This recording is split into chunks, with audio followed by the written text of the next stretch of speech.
دیکھی ہے۔ جب آپ اس طرح سے تمام سبق کو یا ایک پیراگراف کو اس طرح سے پڑھ لیں گے تو پھر آپ بچوں کو جملے کی پڑھائی بتائیں گے، اور جملے کی پڑھائی بتانے کے لیے بھی اسی طرح سے اسی آپ طریقے کو استعمال کریں گے جو کہ ہم نے لفظ پڑھتے ہوئے کیا، یعنی 3 مرتبہ آپ پڑھیں گے اور 2 مرتبہ آپ بچوں سے دہروائیں گے۔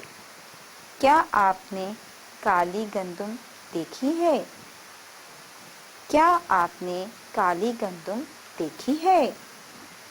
کیا آپ نے کالی گندم دیکھی ہے؟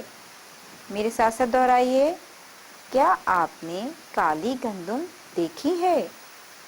کیا آپ نے کالی گندم دیکھی ہے؟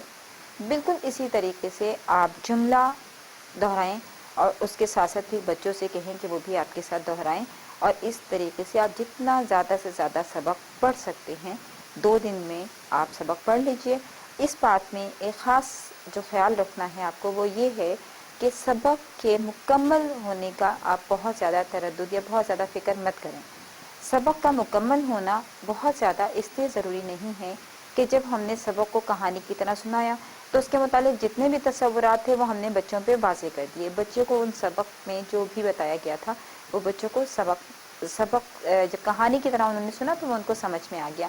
تو کہانی کی طرح سبق سننے کے بعد جب ہم پڑھائی کی سرگرمی کی طرف آتے ہیں تو ضروری نہیں ہے کہ ہم پورا سبق ختم کرنے پر توجہ دیں یا بچے اس سبق کو پورا ختم کریں، پڑھائی کریں اس پورے سبق کی۔ آپ اگلے سبق کی طرف چلے جائیں، اگلا سبق بھی اردو زبان کی پڑھنے کی مہارت میں اضافہ کرے گا۔ جب آپ اگلے سبق کی سرگرمی کی طرف آئیں گی تو وہ یقیناً بچوں کی پڑھنے کی مہارت میں اضافہ کا باعث بنے گا۔